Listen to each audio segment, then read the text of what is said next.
বাল্য জীবন থেকে ইবাদতে অভ্যাসী যারা, তারা থাকবে বিশেষ ছায়াতলে। 3, রাজুলুন কালবুহু মুআল্লাকুন বিল মসজিদ। ওই লোক বিশেষ ছায়াতলে থাকবে যার অন্তর মসজিদের সাথে লেগে আছে।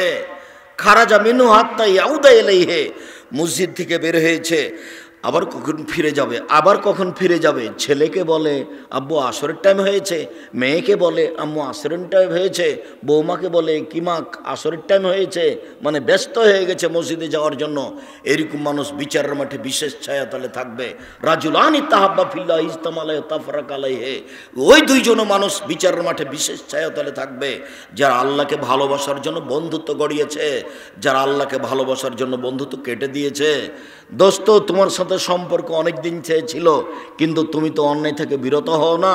দেখি তুমি দোকানে ঠিকই বসে আড্ডা পিটো, দেখি তুমি সিগারেট বিড়ি জর্দা ঠিকই খাও। আমি এটা পছন্দ করি না দোস্ত, আমি তোমার সাথে সম্পর্ক ছিন্ন করলাম, তুমি মনে কিছু নিও না। এই সম্পর্ক গড়ানো, সম্পর্ক ছিন্ন করা যদি আল্লাহর জন্য হয়ে থাকে, তাহলে এরা বিশেষ ছায়াতলে থাকবে।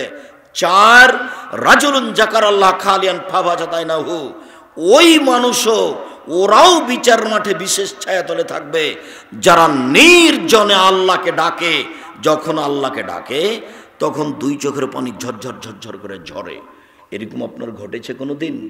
যেই ঘরে স্ত্রী ঘুমিয়ে আছে ওই ঘরে ইবাদত করবেন না, তাহাজ্জুদ ওই ঘরে পড়বেন না। কেননা আপনার কান্নার গতি যদি স্ত্রী শুনতে পায়, ও যদি জেগে যায়, তাহলে আপনার কান্নার গতিটা ভেঙে যাবে, আপনাকে কেমন কেমন লাগবে। তখন আপনি যে গতিতে কাঁদছিলেন সেটা আর টিকবে না। আল্লাহর ভীতিতে কান্নাকাটি করতে হবে, চোখের পানি ঝরঝর করে ঝরবে। তখন আল্লাহ দেখবেন এ সত্যি কাঁদছে, তখন আপনার জন্য সিদ্ধান্ত হয়ে যাবে বিশেষ ছায়া। জান্নাত তো হবেই, জান্নাত তো হয়েই আছে। ওয়ারাজুলুন দাতু ইমরাতুন যাতু হাসাবিন ওয়া জামাল, ওই সুন্দরী মেয়ে, সম্ভ্রান্ত পরিবারের মেয়ে তোমার সাথে অন্যায় অশ্লীল কাজ করতে চাইলো, তুমি বললে ইন্নী আখাফুল্লাহ, আমি আল্লাহকে ভয় করি। তুমি যদি এই কথা বলতে পারো, তাহলে বিচার মাঠে তোমার জন্য বিশেষ ছায়া অপেক্ষা করছে, জান্নাত অপেক্ষা করছে। এই বোকা ছেলে শোনো, আমি তোমাকে বলেছি তুমি মোবাইলে গল্প বন্ধ করো। শোনো, তুমি যদি এই মহিলার সাথে মোবাইলে গল্প কথা বন্ধ করতে পারো, আজকের পরে যেন তোমার মোবাইলে কোনো ছেলের নাম্বার না থাকে, কোনো মেয়ের নাম্বার না থাকে, সব তুমি মুছে দাও। তুমি একবারে আল্লাহকে ভয় করে মুছে দাও। তোমার জন্য অপেক্ষা করছে জান্নাত, তোমার জন্য অপেক্ষা করছে বিশেষ ছায়া। তোমার ব্যাপারে আল্লাহ তাআলা বলেন, অনাহান নাফসা আনিল হাওয়া ফাইনাল জান্নাতা হিয়াল মাওয়া। কেউ যদি তার প্রবৃত্তিকে ঠেকাতে পারে, আমি আল্লাহ তাকে জান্নাতুল মাওয়া দিয়ে দিলাম। তুমি যদি তোমার এই প্রবৃত্তিকে ঠেকাতে পারো, আজ থেকে তোমার মোবাইলে আর কোনো মেয়ে মানুষের নাম্বার থাকবে না। এটা তোমার জন্য জরুরি, তোমার জন্য জান্নাতুল মাওয়া অপেক্ষা করছে। এ কথা আমি বলিনি, এ কথা মুহাম্মদ সাল্লাল্লাহু আলাইহি ওয়াসাল্লাম বলেননি, এই কথা আল্লাহ তাআলা বলছেন। আল্লাহর কথাকে দাম দেওয়ার চেষ্টা করো, আল্লাহর কথাকে মূল্যায়ন করার চেষ্টা করো। আল্লাহ তার ওয়াদা পূর্ণ করবেন, তিনি তার ওয়াদার বিপরীত করেন না। ওই সত্তার, ওই আল্লাহর ওয়াদার বিপরীত করার প্রয়োজন নেই। তিনি হচ্ছেন জ্ঞানী, তিনি হচ্ছেন মগ্নী। তার এসব প্রতিশোধ নেওয়ার প্রয়োজন নেই, মানুষের প্রতিশোধ নেওয়ার তার প্রয়োজন নেই। এরকম সত্তা তিনি নন। প্রতীক্ষমান রয়েছেন কখন তুমি প্রস্তুত। যখন তুমি প্রস্তুত তখনই তিনি বলবেন, ঠিক আছে, তুমি যেভাবে ডাকো আমি সেভাবে থাকি, তুমি যেভাবে আশা পোষণ করো আমি পূর্ণ করে থাকি। আদমের ছেলে মেয়ে শোনো, তুমি যেভাবে ডাকো আমি সেভাবে থাকি, তুমি যেভাবে আশা পোষণ করো আমি পূর্ণ করে থাকি। এটাই তার কাজ, তিনি পূর্ণ করতে পারেন। অগাধ বেহিসাব রহমতের মালিক তিনি, বেহিসাব ক্ষমার মালিক তিনি। তার ক্ষমার রহমতের অভাব নেই। আপনার জন্য তিনি প্রতীক্ষমান আছেন, কখন আপনি চাইবেন, কখন আপনি বলবেন। আবু হুরায়রা রাদিয়াল্লাহু তাআলা আনহু বলেন, রাসূল সাল্লাল্লাহু আলাইহি সাল্লাম বলেছেন, ইয়ানজিলু রাব্বুনা তাআলা ইলা সামাই দুনিয়া হাইনা ইয়াবকা সুলুসুল আখিরা। যখন রাতের 3 ভাগের 2 ভাগ পার হয়ে যায়, রাতের 3 ভাগের 2 ভাগ পার হয়ে গেছে, 1 ভাগ বাকি আছে। এখন রাত 3টা, এখন রাত 2টা, 2:30, এখন রাত 4টা। এরকম সময় আল্লাহ তাআলা আকাশ, সপ্তম আকাশ থেকে প্রথম আকাশে নেমে আসেন, নেমে এসে বলেন মায়া ধুনি ফাস্তা জিবালাহু, কে আমাকে ডাকে আমি তার ডাকে সাড়া দিব। মায়া সলুনি ফাউতিয়াহু, কে আমার কাছে কিছু চাই, যে যা চায় আমি তাকে তাই দিয়ে দিব। মায়াস্তাক ফেরুনি ফাঁক ফেরালাহু, কে আমার কাছে ক্ষমা ভিক্ষা চাই আমি তাকে ক্ষমা করে দিব। কে আমাকে ডাকে আমি তার ডাকে সাড়া দিব। কে আমার কাছে কিছু চায়, যে যা চায় তাকে তাই দিয়ে দিব। মায়াস্তাক ফেরুনি ফাঁক ফেরালাহু, কে আমার কাছে ক্ষমা ভিক্ষা চায় আমি ক্ষমা করে দিব। এইভাবে একবারে প্রত্যেক রাতে ফজরের আজান পর্যন্ত তিনি প্রতীক্ষমান থাকেন। আদম সন্তান বড় নিমুখ হারাম, ও তোরা 3টে টিভি বন্ধ করেছে, ও কি করে ডাকবে? আদম সন্তান বড় নিমুখ হারাম, ও তো 12টা 1টায় দোকানে আড্ডা পিটে এসেছে, ও কি করে রাত 3টে 4টায় উঠবে? ও তো উঠতে পারবে না, ও তো সকাল 7টা 8টার দিকে উঠবে। তখন আর কানে আর মুখে শয়তান পেশাব করে দিয়েছে। তখন দেখবেন সকালে উঠে মুখখানটা ভ্যাংচা ভ্যাংচা আছে, কেমন কেমন লাগছে। একটা আপনার ওই পেস্ট নিয়ে, পাউডার নিয়ে, ব্রাশ নিয়ে ঘুরে বেড়াচ্ছে, আর মুখখান দেখিয়েন কিভাবে শয়তানে পেশাব করে রেখেছে, কিভাবে তার কানে পেশাব করে রেখেছে। এ কথা আমি বলিনি, এ কথা মুহাম্মদ সাল্লাল্লাহু আলাইহি ওয়াসাল্লাম বলেছেন। পেশাব করে দেয় শয়তান, এ কথা আল্লাহ নবী বলেছেন, হাদিস বুখারী মুসলিম। খুব ফুর্তিতে থাকতে হবে, উদ্যমশীল হতে হবে, শরীরে কোনো সময় অলসতা আনতে হবে না। অলসতা আসলে রুচি কমে যাবে, অলসতা আসলে বিদ্যা কমে যাবে, অলসতা আসলে ইবাদত কমে যাবে। যার কারণে আল্লাহ রাসূল দিন রাত অলসতা থেকে বাঁচতে চাইতেন। আল্লাহুম্মা আউযু বিকা মিনাল কাসালে, হে আল্লাহ তোমার কাছে আমি অলসতা থেকে বাঁচতে চাই। আল্লাহ তুমি আমাকে অলসতা থেকে বাঁচাও, আল্লাহ তুমি আমাকে অলসতা থেকে রক্ষা করো। সকালে সকালে উঠে না যায়, সেই তো অলস। আজান শুনে মসজিদে যায় না যে, সেই তো অলস। বেহিসাব হাত পা ছেড়ে ঘুমায় যে, সেই তো অলস। দিন ধর্মের কথার প্রতি আগ্রহী হয় না যে, সেই তো অলস। কাজে যায় না যে, সেই তো অলস। একজন রিক্সাওয়ালা রিক্সা নিয়ে তেমাথাতে দাঁড়িয়ে রিক্সার সিটের উপরে বসে আছে, কেউ যখন বলছে চলো তখন বলছে আমি যাব না। এই তো অলস শয়তান। এ কি পয়সা উপার্জন করবে? এ অহংকারী, এ অলস, এ দিয়ে কিছু হবে না। অলসতা আসলে রুজি কমে যায়, অলসতা আসলে ইবাদত কমে যায়, অলসতা আসলে কর্ম কমে যায়। সবসময় উদ্যমশীল হতে হবে, সবসময় ফুর্তি থাকতে হবে, সব সময় প্রস্তুত তার নাম যুবক, সব সময় প্রস্তুত তার নাম কর্মঠ। এরকম খেয়াল থাকতে হবে, তাহলে বোঝা যাবে আপনি কিছু করতে পারবেন। সম্মানিত দিনী ভাই বোন, রাসূল সাল্লাল্লাহু আলাইহি সাল্লাম বলেন রাজুলুন তাসাদ্দাকা বিসাদকাতিন ফাহা, ওই লোক বিশেষ ছায়াতলে থাকবে যে লোক দান করলো, গোপন করলো। ডান হাত দান করলো, বাম হাত জানতে পারলো না। আরে দুইটাই তো হাত তার গায়ের সাথে লেগে আছে, জানবে না মানে? এইটা হলো খুব বেশি থেকে বেশি গোপনে দান করা। আব্দুর রাজ্জাক সাহেব বিশাল পরিকল্পনা নিয়েছেন, বাইতুল হাম জামে মসজিদ 200 শতক জমির উপরে নির্মাণ হবে, যার একতলায় 10,000 মুসল্লি ধরবে। আমারও কিছু 5,000 টাকা থাকলো, কাউকে যেন বলবেন না। এর জন্য প্রতীক্ষমান আছে। আল্লাহ রাসূল বলছেন ইন্না সাদকাতা তুতফিউ গাযাবার রাব্বে, ইন্না সাদকাতা সিররি তুতফিউ গাযাবার রাব্বে। গোপন দান আল্লাহর রাগকে মিটিয়ে দেয়। দান করে যে, সে দানের বিশেষ ছায়াতলে থাকবে। দানের ক্ষমতা ভিন্ন। ইবাদতের জগতে সবচেয়ে শক্তিশালী, ক্ষমতাধর, পাওয়ারফুল, ব্যতিক্রম ইবাদত হচ্ছে দান। দানের মতো শক্তিশালী ইবাদত পৃথিবীতে নেই। প্রত্যেকটা ইবাদত আপনার উপকার করতে পারে। সালাত আপনার উপকার করবে, আরেকজনের করতে পারে না। হজ আপনার উপকার করবে, আরেকজনের করতে পারে না। কোরআন তেলাওয়াত আপনার উপকার করবে, আরেকজনের করতে পারে না। কিন্তু দান যদি করেন তাহলে আপনার থেকে আরেকজনের কাছে পার হয়ে যাবে। আপনি দান করলেন, আপনি নেকি পেলেন। মার নামে দান করেছেন, তাই কবরের শাস্তি বন্ধ হয়ে গেল।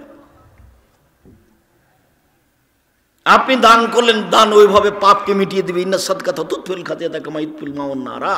দান ওইভাবে পাপকে মিটিয়ে দিতে পারে, পানি যেমন আগুনকে নিভিয়ে দিতে পারে।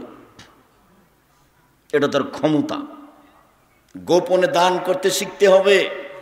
বৈধ স্থানে যা ইনকাম করছেন, রুজি, জমি চাষ করে হোক, দিন মজুরি করে হোক, চাকরি করে হোক, ব্যবসা করে হোক, জীবনে যেসব টাকা পয়সা ইনকাম করছেন, একবার আজকে সিদ্ধান্ত নিয়ে নেন জরুরিভাবে ওখান থেকে কিছু না কিছু দান করবেন।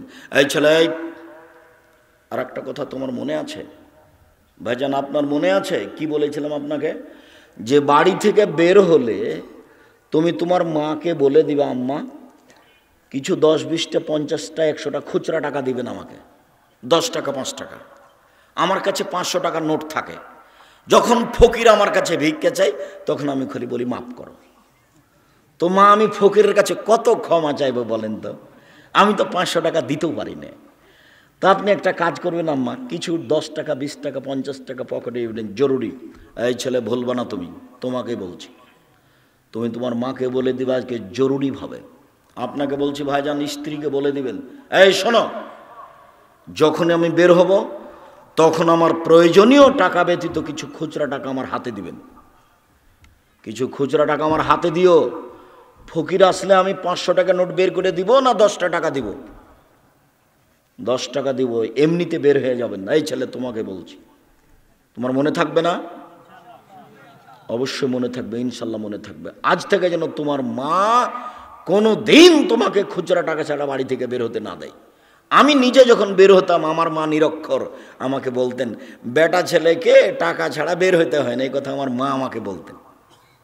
কি যে বুঝতেন আমার মা। বেটা ছেলে ভাষাটা বুঝেন? এটা তো চাঁপাই নবগঞ্জের ভাষা। তা আমার মা বলতেন যে বেটা ছেলেকে টাকা ছাড়া বের হতে হয় না। তো আপনার স্ত্রী, এই ছেলে তোমার মা যতক্ষণ পর্যন্ত তোমার সহযোগিতা না করবে ততক্ষণ পর্যন্ত আপনি ঠিক পথে আসতে পারবেন না। আর আপনাকে বলছি, আপনার স্ত্রী যেন আর 150 চাউল রান্না না করে, অন্তত ½ কেজি। আপনার মা যেভাবে রান্না করতো, 12 জন 16 জন মানুষের ভাত রান্না করত, মানুষে খেত, ফকিরে খেত, কিষান কামলা খেত, মুসাফিরে খেত, তারপরে আছে তখন গরুতে খেত। ওইভাবে ভাত রান্না করতে হবে। ফকিরে খাবে, মুসাফিরে খাবে, আত্মীয় স্বজন খাবে, বাকিটা গরুতে খাবে, এইভাবে ভাত রান্না করতে হবে। আর এখন তো স্ত্রী আর তুমি মাত্র 2টা, একটা ছেলে, 150 চাউল রান্না করেছো। মেহমান এসেছে, তখন তোমার স্ত্রী বলছে যে মেহমানকে ভাত খাওয়ালে তো ভাত শেষ হয়ে যাবে, কি করবে? চানাচুর বিস্কুট দিয়ে বিদায় করে দাও। জরুরিভাবে আপনার স্ত্রীকে আপনার মায়ের স্বভাবে ফিরে যেতে হবে, মায়ের স্বভাবে ফিরে যেতে হবে। অন্যথায় বউ পরিবর্তন করতে হবে, তালাক দিতে হবে। তবে আমি তালাক দেওয়ার আদেশ করিনি, আমার পক্ষ থেকে পরামর্শ থাকছে। ওইরকমই হতে হবে যে স্বভাবের আপনার মা ছিলেন, ওই স্বভাবে আপনার স্ত্রীকে হতে হবে। প্রয়োজনে 5 বার রান্না করতে হবে। ফকির মিসকিনের ভাত এই বাড়িতে হতে হবে। জান্নাত পায়ের নিচে আছে, মায়ের পায়ের নিচে জান্নাত আছে। এইভাবে দান করতে পারলে জান্নাত আপনার পিছে পিছে ঘুরবে। রাসূল সাল্লাল্লাহু আলাইহি সাল্লাম বলেন, পৃথিবীর মানুষ শুনে রেখো, ইন্না ফিল জান্নাতে গোরাফ ইউরা যাহিরুহা মিন বাতিনিহা বাতিনুহা মিন যাহিরিহা। জান্নাতে কতগুলি উন্নত মানের পদার্থ দিয়ে জান্নাত তৈরি করা আছে। এত টকটকে ঝকঝকে পদার্থ, যার বাহির থেকে ভিতর দেখা যায়, ভিতর থেকে বাহির দেখা যায়, শুধু টক টক টক টক টক করছে। সাহাবীগণ বললেন, লেমান হাজিহি, আল্লাহর নবী এত দামি ঘর কে পাবে? কার জন্য এত দামি ঘর জান্নাত? তখন আল্লাহ রাসূল বললেন, 1 নম্বর, লেমান আলানাল কালামা, যার মুখের ভাষা নরম। 2 আতামাত তাওমা, যে দুস্থ গরিবকে খেতে দিতে পারে, তার জন্যই জান্নাত। 3 তাবা সিয়ামা, যে নিয়মিত নফল সিয়াম থাকতে পারে, বৃহস্পতিবার সোমবার সিয়াম থাকে। 4 অসল্লা বিল্লাহ নাসনিয়াম, মানুষ যখন ঘুমিয়ে তখন তাহাজ্জুদ পড়ে, এমন কাজ করতে পারে যারা, তার জন্য এই জান্নাত প্রস্তুত আছে। অসহায় ফকির মিসকিনকে খেতে দিতে পারে যারা, তাদের জন্য জান্নাত আছে। এই শোনো, এই ছেলে, তোমাকে বলছি, বিবাহ করেছো তো? তোমার ভয় বিবাহ করেছে, বাড়িতে বউ 3-4টা হয়ে গেছে। তুমি তোমার মাকে বলে দিও, আম্মা চিন্তা করবেন না, আপনি আপনার ছেলের মেয়ে, মেয়ের ছেলে, মেয়ের মেয়ে আসবে, তাই জন্য আপনি ভিন্ন করে খাবেন, আপনার বৌমা সহ্য করবে না, ওটা আমি চাচ্ছি না। আপনি খাবেন, আব্বা খাবে, আমার বোনেরা খাবে, আমার ভাগ্না খাবে, আমার ভাগ্নি খাবে। আব্দুল্লাহর একটা বক্তব্য আছে রিজিকের, সেখানে আপনি শুনেছেন, আপনি একা একা রুজি খাচ্ছিলেন, এবার আপনার বউ আসলো, তার রুজি আপনার হাতে হয়। এবার আপনার একটা ছেলে হলো, তার রুজি আপনার হাত দিয়ে হয়। একটা মেয়ে হলো, তার রুজি আপনার হাত দিয়ে হয়। আপনার মা খাচ্ছে, তার রুজি আপনার হাত দিয়ে হচ্ছে। আপনার বাপ খাচ্ছে, তার রুজি আপনার হাত দিয়ে হচ্ছে। আপনার যত বোন বেড়াতে আসবে তার রুজি আপনার হাত দিয়ে হবে। যত আপনার ভাগনা ভাগ্নি আসবে সবার রুজি আপনার হাত দিয়ে হবে। আপনার বাড়িতে রহমত, টাকা পয়সা ভর্তি হয়ে যাবে। দোষ চিন্তা ভোগ করবে না কখনো, রহমতের বরকতের আশা করো। তোমার বউ যেন মনটাকে ছোট না করে, তোমার বোনের ছেলেকে দেখে, তোমার বোনের মেয়েকে দেখে যেন সে সংকীর্ণ না হয়, তাকে মন বড় করতে হবে। শোনো, আমার ভাগনা ভাগ্নিকে দেখে, আমার বোনকে দেখে, আমার বাপের দোষ বন্ধুকে দেখে মন ছোট করো না। যত বেশি চাল রান্না করবে তত বরকত বেশি হবে। এটাই হাদিস, এটাই মুহাম্মদ সাল্লাল্লাহু আলাইহি সাল্লাম বলেন, বরকত বেশি আছে যেখানে, রহমত বেশি আছে যেখানে, অল্প রুজিতে সব কিছু ভর্তি হয়ে যাচ্ছে সেখানে। বুখারীর হাদিস ভুলে গেলেন? আয়েশা রাদিয়াল্লাহু তাআলা আনহা বলেন, আল্লাহর নবী যখন চলে গেলেন দুনিয়া থেকে, তখন 100 কেজি আটা ছিল বাড়িতে। ওখান থেকে রুটি বানায়, ওখান থেকে রুটি বানায়, ওখান থেকে রুটি বানায়। কি রে, আটা শেষ হয় না কেন? তখন একদিন দেখলাম মেপে যে আর কতটি আছে, দেখি মাপার পরে আর নেই। যে জিনিস ব্যাগে পাতিলে আছে ওই জিনিস মাপবেন না কখনো, শুধুখানি নেবেন, রুটি বানাবেন। আর যেটা আটা নিচ্ছে আপনার স্ত্রী, ওটা মেপে রুটি বানাবে। আমাদের চাঁপাইনবাবগঞ্জে হাতের অনুমান করে মহিলারা উল্টে নেয় যে 3 অঞ্জলি নিলাম, এতে 4 জনের হয়ে যাবে। জি না, একটা কোটা থাকতে হবে 50 বা 100 ওজনের, বা 200 বা 250। ওটাতে আটা মেপে নিয়ে রান্না করতে হবে। আপনার স্ত্রী জানতে পারবে যে আমি 500 রুটির আটা বানালাম, 50 গ্রাম আটার রুটি বানালাম, আমি 100 গ্রাম আটা রুটি বানালাম। এটা থেকে জানতে হবে। আল্লাহ রাসূল বলছেন, কি বলুন, তামাকুম ফাইনু ফিল বারাকা, তোমরা খাদ্য মেপে রান্না করো, তাতে বরকত আছে। হাদিস বুখারী মুসলিম। তোমরা খাদ্য মেপে রান্না করো, তাতে বরকত আছে। শোনো, আজকে বাড়িতে গিয়ে তোমার স্ত্রীকে এটা ঘোষণা দিয়ে দিবা, তোমার বাপের যারা আছে সব তোমার বাড়িতে খাবে। দেখবে অল্প দিন পরে বরকত আর রহমত তোমার বাড়িতে ভর্তি হয়ে গেছে। কোনোদিন সংকীর্ণ তুমি হবে না, তোমার বউকে সংকীর্ণ হতে দিবা না। আবু হুরায়রা রাদিয়াল্লাহু তাআলা আনহু বলেন, রাসূল সাল্লাল্লাহু আলাইহি ওয়াসাল্লাম বলেছেন, লা ইয়ালিজার রাজুলুন নারা বাকা মিন খাশিয়াতিল্লাহ হাত্তা ইয়ালিদাল লাবানু ফি দারে। গাভীর বান ওলান থেকে চাপ দিয়ে দুধ বের করে ভিতরে ঢোকানো যায় না, যেমন আল্লাহর ভয়ে কাঁদে যে সে জাহান্নামে যাবে না, তেমন আল্লাহর ভয়ে যে কাঁদে তার জন্য জাহান্নাম নেই, ও জান্নাতে যাবে। গাভীর বান ওলান থেকে চাপ দিয়ে দুধ বের করে ভিতরে ঢোকানো অসম্ভব, যাবে কি? যাবে না।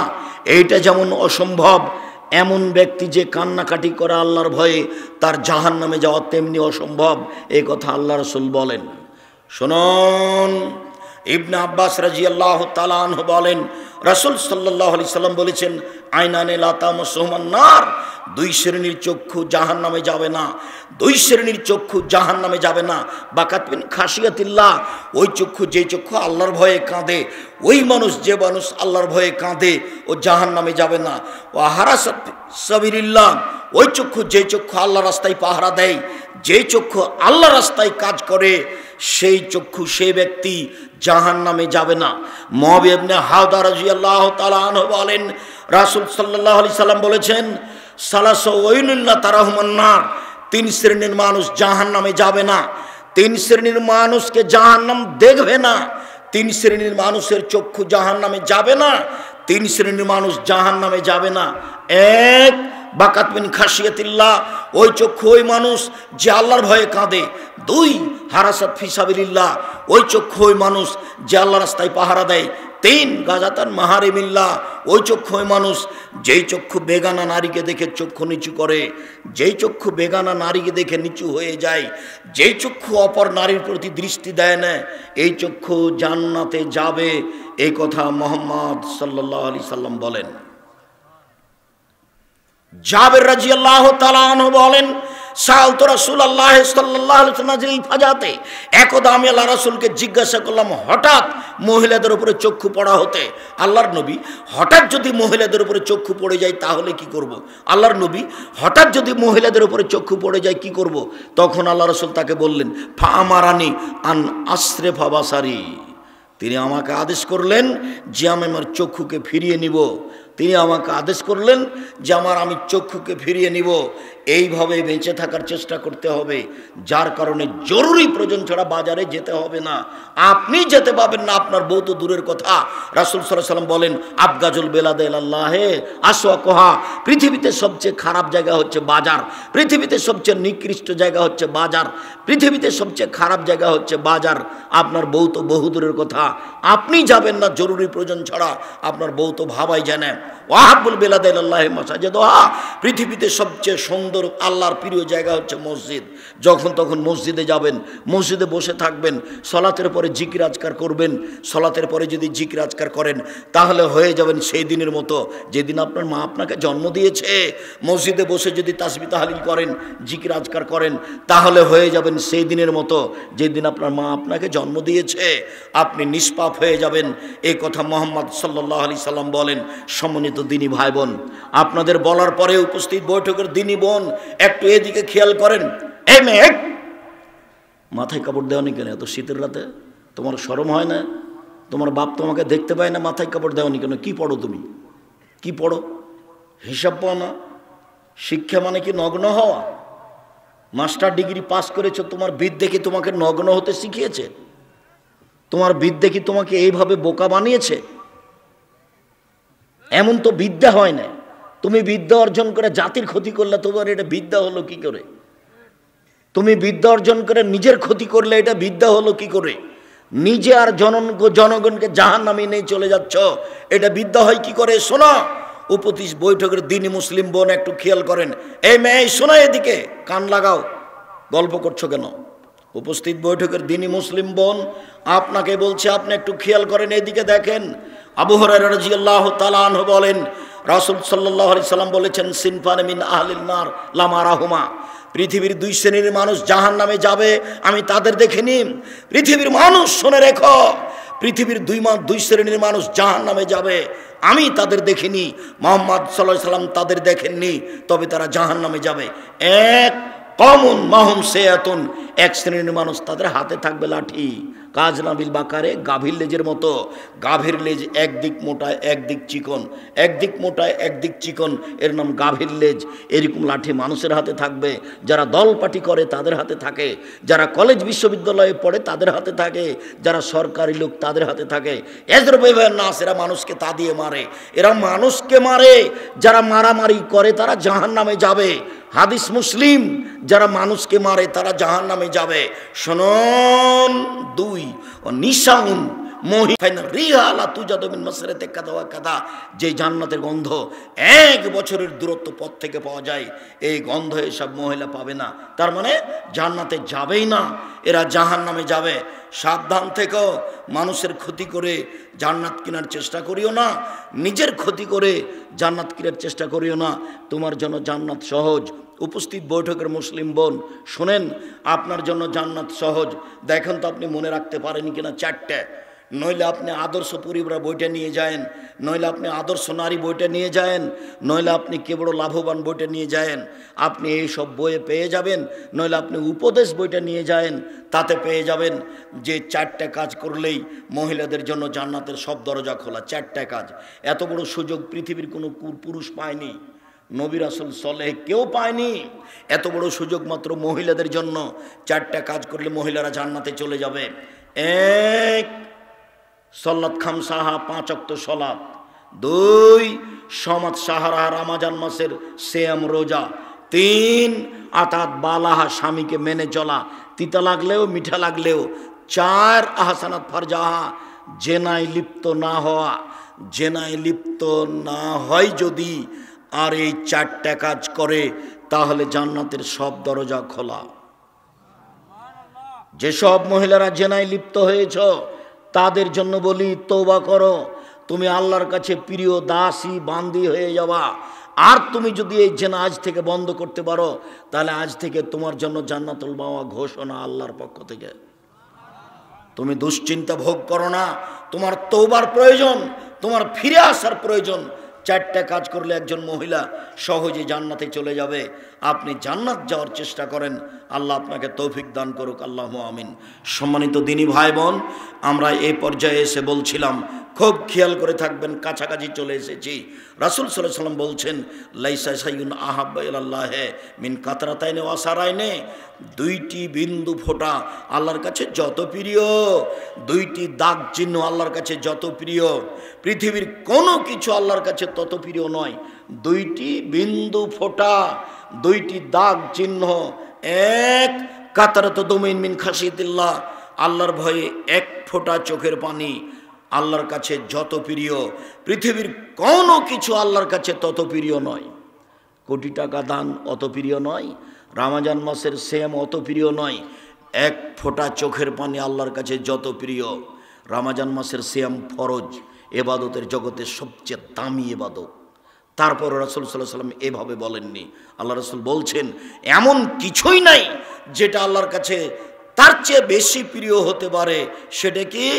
এক ফোঁটা চোখের পানি। দুই কাতরাতু দামিন ফি সাবিলিল্লাহ তুহরাকু ফি সাবিলিল্লাহ, আল্লাহর রাস্তায় নেমে গিয়ে যুদ্ধ করে কেটে যাওয়া, ফেটে যাওয়া এক ফোঁটা রক্ত আল্লাহর কাছে যত প্রিয়, পৃথিবীর কোনো কিছু তত প্রিয় আল্লাহর কাছে নয়। ওয়াসারানে, দুইটি দাগ চিহ্ন, এক আসারন ফি সাবিলিল্লাহ, আল্লাহর পথে নেমে গিয়ে দাগ চিহ্ন, যুদ্ধে নেমে গিয়ে কেটে গেছে, ফেটে গেছে, এই দাগ আল্লাহর কাছে যত প্রিয়, পৃথিবীর কোনো কিছু আল্লাহর কাছে তত প্রিয় নয়। চার ওয়াসারন ফি ফারিজাতিন মিন ফারাইজিল্লাহ, আল্লাহর দিন ধর্ম পালন করতে গিয়ে, 5 ওয়াক্ত সালাত আদায় করতে গিয়ে কপালে দাগ, হাঁটুতে দাগ, এই টাকনুতে দাগ, বসে বসে জিকির আজকার করতে গিয়ে টাকনুতে দাগ, হাঁটুতে দাগ, কপালে দাগ, এই দাগ চিহ্ন আল্লাহর কাছে যত প্রিয়, পৃথিবীর কোনো কিছু আল্লাহর কাছে তত প্রিয় নয়। সিরিয়াল 4টা দেখেন, 1 নম্বরে যেটা আছে সেটা সহজ, সিরিয়াল যত নিচে আছে সবটাই কঠিন। এক ফোঁটা চোখের পানি সবচেয়ে সহজ। 2 আল্লাহ রাস্তায় 1 ফোঁটা রক্ত কঠিন। 3 যুদ্ধে নেমে গিয়ে কেটে যাওয়া, ফেটে যাওয়া দাগ কঠিন। 4 ইবাদত করতে করতে কপালে, পায়ে, টাকনুতে, হাতে দাগ, এটা কঠিন, সহজ নয়। কিন্তু মনে থাকবে না মনে হয় 4টে। এই ছেলে ঘুমাচ্ছ নাকি? মুরব্বী আপনি ঘুমাচ্ছেন?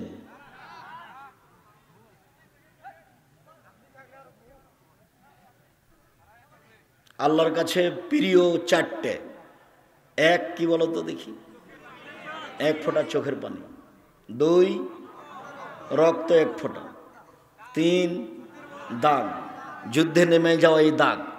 4 ইবাদত করতে করতে কপালে, হাঁটুতে, টাকনুতে এইসব দাগ। এইসব দাগ, এই কাজ 4টা আল্লাহর কাছে সবচেয়ে বেশি প্রিয়। এই কথা মুহাম্মদ সাল্লাল্লাহু আলাইহি সাল্লাম বলেন। আনাস রাদিয়াল্লাহু তাআলা আনহু বলেন, খাতাবা রাসূলুল্লাহ সাল্লাল্লাহু আলাইহি ওয়াসাল্লাম খুতবাতান মা সামিতু মিসলাহা কাত্ত, আল্লাহর নবী একদিন আমাদের সামনে বক্তব্য দিলেন, এমন বক্তব্য আমার জীবনে আমি কোনোদিন শুনিনি। আল্লাহর নবী একদিন আমাদের সামনে বক্তব্য পেশ করলেন, এরকম বক্তব্য আমার জীবনে আমি কোনোদিন শুনিনি। তিনি বক্তব্যে বললেন, পৃথিবীর মানুষ শুনে রেখো, লাউ তাআলামুনা মা আলামু, আমি আল্লাহকে যেভাবে চিনি তোমরা যদি চিনতে, আমি আল্লাহকে যেভাবে জানি তোমরা যদি জানতে। পৃথিবীর মানুষ শোনো, আমি আল্লাহকে যেভাবে জানি তোমরা যদি জানতে, আমি আল্লাহকে যেভাবে চিনি তোমরা যদি চিনতে, লা বাকাইতুম কাসীরা লা দাহিকতুম কালিলা, তাহলে বেশি বেশি কাঁদতে, কম কম হাসতে, বেশি বেশি কাঁদতে, কম কম হাসতে, বেশি বেশি কাঁদতে, কম কম হাসতে। বুখারী মুসলিম। দেখেন তো আমাদের হাসির পরিমাণ আর কান্নার পরিমাণ। এখানে আমরা যতজন লোক বসে আছি, 1999 জন লোক হয়তো বা কান্নার ফিল্ডে নেই, কিন্তু হাসি তো দিন রাত আছে, অট্ট হাসি তো আছেই। বোকামি সবসময়, ছেলে তোমার মাথায় সবসময় শয়তান জড়ে থাকে। একবার এখানে মানুষকে বসে হাসাও, একবার ওখানে বসে হাসাও, এখানে বেঢঙ্গা কথা বলো, ওখানে একটা বেঢঙ্গা কথা বলো, দিন রাত মানুষকে হাসাও। মানুষ হাসলে অন্তর মরে যায়। আল্লাহ রাসূল বলছেন, ইন্না যাকালা তুমিতুল কালবা, নিশ্চয় হাসি মানুষের অন্তরকে মেরে দেয়। ওই অন্তর তখন কাঁদে না, ওই অন্তর তখন পড়া মুখস্থ করতে পারে না, ওই অন্তর তখন কোরআন মাজিদ মুখস্থ করতে পারে না, ওই অন্তর তখন ধর্মের কোনো জিনিস মনে রাখতে পারে না। সম্মানিত দিনী ভাই বোন, আলোচনার পুনরাবৃত্তিতে বলছি, সবাই একটু খেয়াল করুন। আপনাদের অনেক দাবি থাকলেও, আপনাদের বসে থাকার গতি অনেক পছন্দনীয় হলেও ঠিকই যেভাবে বলেছি সেভাবে বসে আছেন। আমি আপনাদের শুকরিয়া আদায় করি, জাযাকুমুল্লাহ খায়ের। আপনারা আমাকে অনেক ভালোবাসেন, এটা আমি বুঝি, এটা আমি জানি। ইচ্ছা করলেও আমি আসতে পারি না। আপনার সাথে আমার আন্তরিকতার কোনো অভাব নেই। আপনার প্রোগ্রাম নিই না বা নিতে পারি না, এর অর্থ এই নয় যে আপনার সাথে আমার আন্তরিকতার অভাব আছে। আমি কোনো দিন টাকার কমবেশে তারিখ পরিবর্তন করিনি, করা লাগেনি। টাকার পিছনে আমি কোনো দিন দৌড়াই, টাকা আমার পিছনে দৌড়াই। কোনোদিন আমাকে কিছু বলা লাগেনি এই ব্যাপারে, এরকম হিসাব আমার মাথায় কোনোদিন আসেনি। যার জন্য আমি বলেছি, 31 বছরে কেউ যদি বলে দিতে পারে যে আব্দুর রাজ্জাক সাহেব একদিন পথ খরচ পাথেও চেয়েছিল, এটা প্রমাণ হয়ে গেলে আমি সেদিন থেকে আর বক্তব্য দেব না। যে বদনাম করছে তাকে একটু বলতে বলো না যে আব্দুর রাজ্জাক সাহেবের আপনি বদনাম করছেন কেন, আপনি আমাদের সামনে বলে দেন। আমার জীবনে যদি আমি কোনোদিন পাথে চেয়েছি এটা প্রমাণ হয়, আমি বক্তব্য দেব না। একটু বলতে বলেন না তাকে, ওকে বলতে বলেন যে আমি কোনোদিন কেসা কাহিনী বলিনি। ওকে বলতে বলেন যে আমি কোনোদিন অপ্রয়োজনীয় বাক্য বলিনি। রংপুর সঠিবাড়িতে আমি কাহিনী শোনাচ্ছি না, কাহিনী মানাই না সেই জন্য। তবে একদিন বলেছিলাম, একেবারেই মানাই না, যার জন্য বলি না। তো আমার সামনে উনি বলতে লাগলেন ওই পাকিস্তানের গন্ধে মানুষ থাকতে পারে না, তো পাঁঠার গন্ধে মানুষ আরও থাকতে পারে না, ওইও মারা যাচ্ছে, লাফাচ্ছে। তো এই তোমাদের আর আমি বিস্তারিত বুঝালাম না, তোমরা হেসে উঠবে সেই জন্য। তো তিনি আমার সামনে আছেন, উনি আমার আগে বক্তব্য দিচ্ছেন। এই কাহিনী শোনালো, এমন কাহিনী শোনালো যে মাঠে পুরুষ নারী আর স্ত্রী থাকতে পারলো না, হাসতে হাসতে একেবারে নাড়ি টাড়ি সব ঢিল হয়ে গেল, এত হাসি দিল। সাহাবী বলছেন, এরবাজ ইবনে সারিয়া বলছেন, রাসূল সাল্লাল্লাহু আলাইহি সাল্লাম আমাদের সামনে দাঁড়ালেন, ফাকাতাবা খুতবাতান, এমন বক্তব্য দিলেন, জারাফাত মিনহাল উয়ুন, যার কারণে আমাদের চোখ দিয়ে পানি ঝরঝর করে ঝরতে লাগলো। মনে হলে যেন কান্না হাজি মওইদাতু মুআদ্দিন, এটাই মনে হয় শেষ বক্তব্য। বক্তব্যের ধারা গতি এমন ছিল, মনে হচ্ছিল যেন এটা শেষ বক্তব্য। বক্তব্য শুনতে শুনতে দুই চোখের পানি ঝরছিল। আমরা এক পর্যায়ে বললাম, না, আপনি আমাদের একটু ওসিয়ত করেন, মনে হচ্ছে আজকে শেষ বক্তব্য, আরও কিছু বলেন। তখন বলেন, উসিকুম বিতাকওয়াল্লাহ, আমি তোমাদের বক্তব্য আর কি বেশি বলবো, আমি বলছি তোমরা আল্লাহকে ভয় করো, পরহেজগার হও। প্রত্যেক ভালো কথা, ভালো কর্মের নাম তাকওয়া। প্রত্যেক মন্দ কথা, মন্দ কর্মের নাম তাকওয়া বিরোধী পাপ। তো বসে আছেন, আমি খুব খুশি, আপনাদেরকে আমি অনেক ভালোবাসি। আমি আপনাদের পাশে আসতে পারি আর না পারি, আপনাদের সাথে আমার আন্তরিকতার অভাব নেই।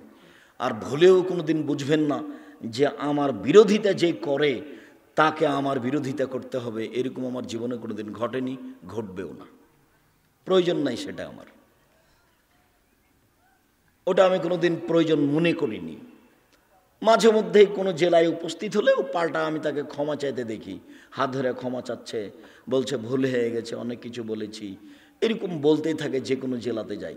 যার কারণে আমি তার উপরে যে আমি ক্ষিপ্ত সেটাও নয়। সকল দিনই ভাই বোনকে আমরা এইসব বক্তব্য মেনে চলার জন্য অনুরোধ জানাচ্ছি। আমরা আপনাদেরকে আলোচনার শেষে এসে জরুরি যেটা বলছি সেটা হলো এই, আমার মনে বড় স্বাদ, আমি এদেশের মাটিতে উন্নত মানের প্রতিষ্ঠান গড়বই ইনশাআল্লাহ। যেখানে ছেলে মেয়ে বাংলা, ইংরেজি, আরবি উন্নত মানের শিক্ষা অর্জন করে জাতির অন্যায়ের বিরুদ্ধে লড়বে, মুখে কলমে মিডিয়ায়। বেশি না পারলো ইনশাআল্লাহ সেটুকুর বাস্তবায়ন আজকে আমাদের সাথে আছে। মুখে কলমে মিডিয়া, আজকে মিডিয়াও আছে, কলমও আছে, আমরাও আছি। এইটাই বাড়তে থাকবে। কলমও আছে।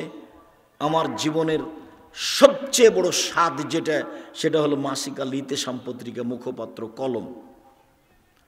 প্রত্যেকটা পত্রিকায় 50টা প্রশ্নের উত্তর আছে। 10 জন বড় বড় মুফতি আছেন জামিয়া সালাফে টাঙ্গিপাড়ায়।